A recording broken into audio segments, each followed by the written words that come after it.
Baik, assalamualaikum warahmatullahi wabarakatuh. Perkenalkan, nama saya Suhendra. Saya mahasiswa Prodi Pendidikan Guru Madrasah Ibtidaiyah, mahasiswa Sultan Amir Gorontalo. Nah, di sini saya akan menjelaskan transisi kurikulum menjadi kurikulum Merdeka Belajar. Nah, terkhususnya kurikulum di Indonesia sering mengalami modifikasi. Kita ambil saja kurikulum K13 menjadi kurikulum Merdeka. Nah, perubahan global yang cepat di berbagai bidang, termasuk pendidikan, mempengaruhi perubahan kurikulum dari K13 menjadi kurikulum Merdeka. Tentu alasan perubahan kurikulum bukanlah karena kurikulum itu bermasalah, tetapi melainkan pendapat yang muncul di masyarakat sehingga kurikulum diharuskan mengalami perubahan.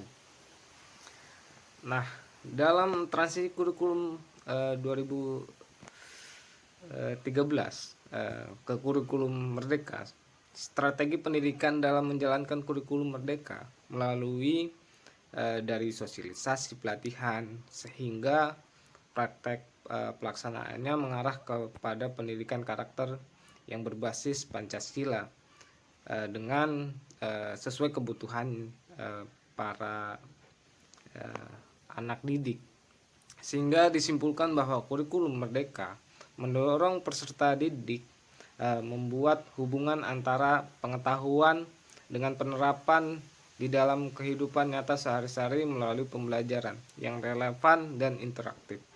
Nah, dapat ditarik kesimpulan bahwa kurikulum ini sebenarnya sangat penting buat pendidikan terkhususnya di Indonesia.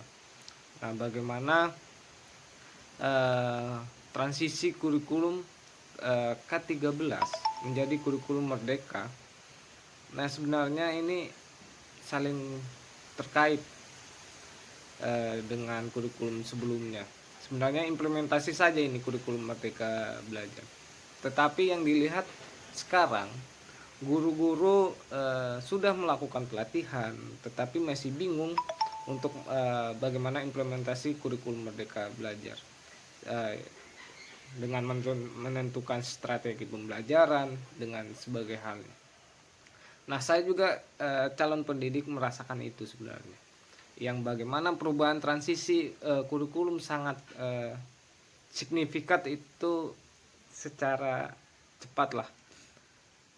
Sebagai calon pendidik, kita dituntut untuk bisa melakukan berbagai perubahan yang terjadi di dalam kurikulum Merdeka Belajar, sehingga terjadi kesulitan antara guru dan peserta didik, sehingga sekarang kurikulum Merdeka Belajar di Indonesia ini masih mengalami